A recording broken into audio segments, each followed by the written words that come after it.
Madam वो पैसे मिल जाते तो। कैसे पैसे? कैसे पैसे मतलब आपने ही तो रिया मैडम की सगाई पर बोला था ना कि सबको मेहंदी लगा दे, उसके बाद सारे पैसे एक साथ ले जाना। कितने हुए? 12,000। अच्छा 12,000। ये तो आम लोगों के लिए हुआ, पर ये तो शहर के बाहुबली के घर का प्रोग्राम है। यहाँ खाओ पियो और 1,000-1,200 लेके खुश रहो, समझे? 1,000-1,200 में कैसे होगा मालकिन? मेरे तो साथ में ही 5 लड़कियां थी, कम से कम उनके पैसे तो दे दीजिए आप। तुझे समझ नहीं आ रहा मेरी बात है? मैं जो कह रही हूँ देख, मैं शादी में मेहंदी लगाने का काम भी तुझे दे दूंगी, पर अभी जितने पैसे पकड़ा रही हूँ वो चुपचाप पकड़ ले, वरना वो भी नहीं मिलेंगे। चलो भाई पैसे दो इसे।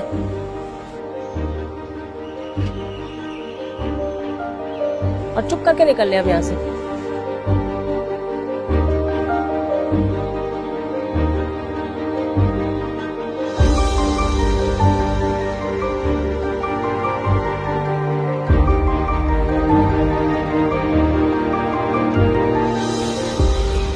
मम्मी, आप उस बेचारी के पैसे क्यों मार रहे हो? अरे मैं कोई पैसे वैसे नहीं मार रही हूँ उसके। इन लोगों को अगर इनके मन मुताबिक दे दो ना, तो कल को ये हमारी बराबरी करने लगेंगे। और बेटा तू अपनी शॉपिंग पे ध्यान दे ना, ये सब मैं देख लूंगी, समझे?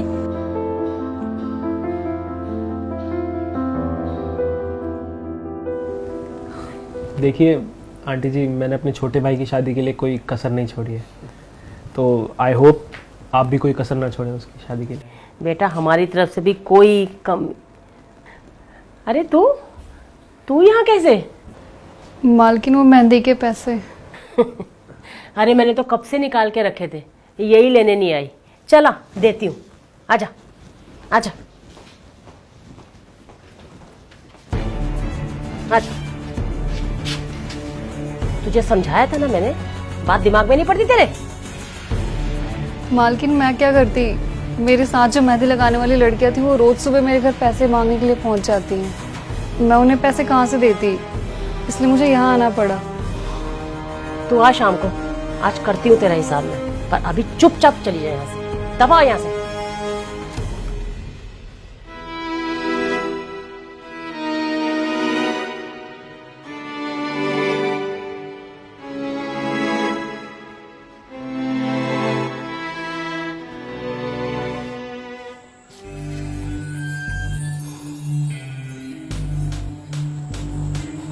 बड़ी जल्दी आ गई पैसे लेने। जी मालकिन। दिखा इस बैग में क्या है? मेहंदी है। दिखा ना, अरे दिखा तो सही। इस मेहंदी के पैसे चाहिए तुझे? ये ले। मालकिन भैया। और आज के बाद से यहाँ मुझे तू नजर आ गई ना, तो तेरा धंधा तो बंद कराऊंगी, साथ में जो रहने की छत मिली है ना, वो भी छिन जाएगी, समझी? मम्मी आप ये क्या कर रहे हो? चुप कर रिया, चुप करके खड़ी रही है। पर पैसे चाहिए, पैसे चाहिए। मिल गए पैसे तुझे, अब निकल यहाँ से। क्या देख रही है? निकल यहाँ से, निकल।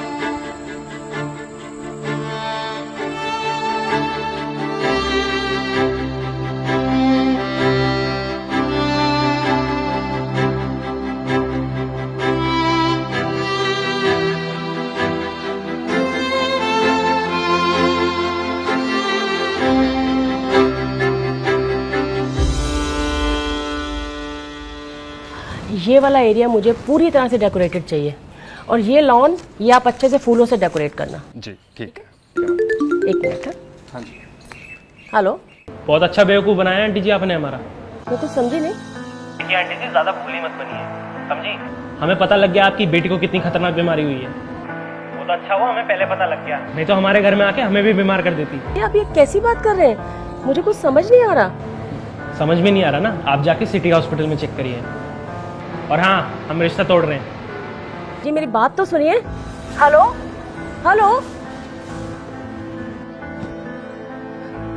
मैं अभी आके बात करती हूँ आपसे, मैं आके बात करती हूँ। ये सब कैसे हुआ बेटा? कुसुम मम्मी, एक तो आपने उसके हक के पैसे उसे नहीं दिए, और उसे बेइज्जत किया, वो अलग।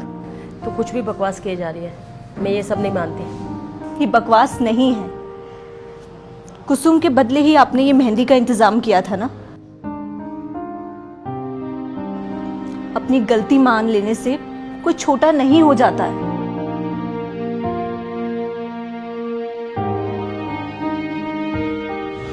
तो ठीक कह रही है बेटा, ये सब मेरे की एक ही सजा है जो तू भुगत रही है। मुझे माफ कर दे बेटा।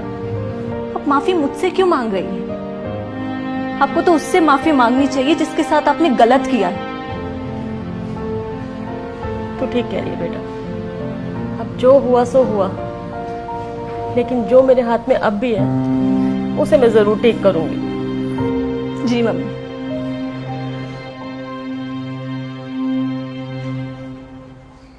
मालकिन, आपने मुझे बुलाया? हाँ कुसुम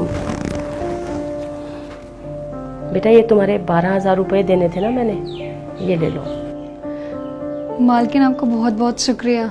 बेटा इसमें शुक्रिया की क्या बात, ये तो तुम्हारा हक बनता है। और वैसे भी मुझे तुमसे कुछ बात करनी थी। जी बोलिए।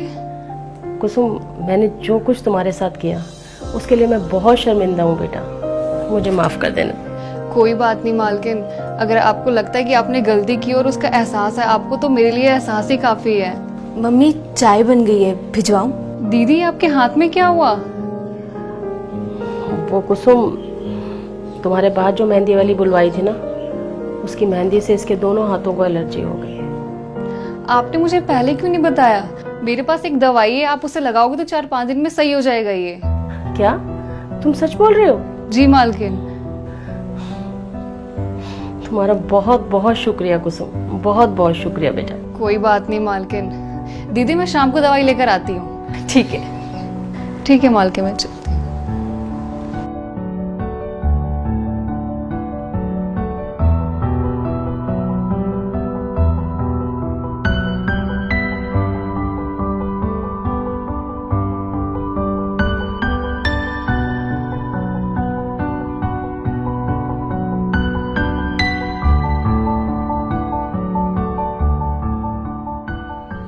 Greed is one of the biggest addictions in the life. If we can't control it, it'll start controlling our life. Try and avoid it. That's it for this story. See you next week. Khuda Hafiz and stay positive. If you are going through any psychological or relationship problem, then you can join our positivity group by the name of Nijo Positive. It's a community counseling group wherein you can submit your problems anonymously and people in the group will try to solve it or support you with positivity. The link is in the description below. Thank you. Bye-bye.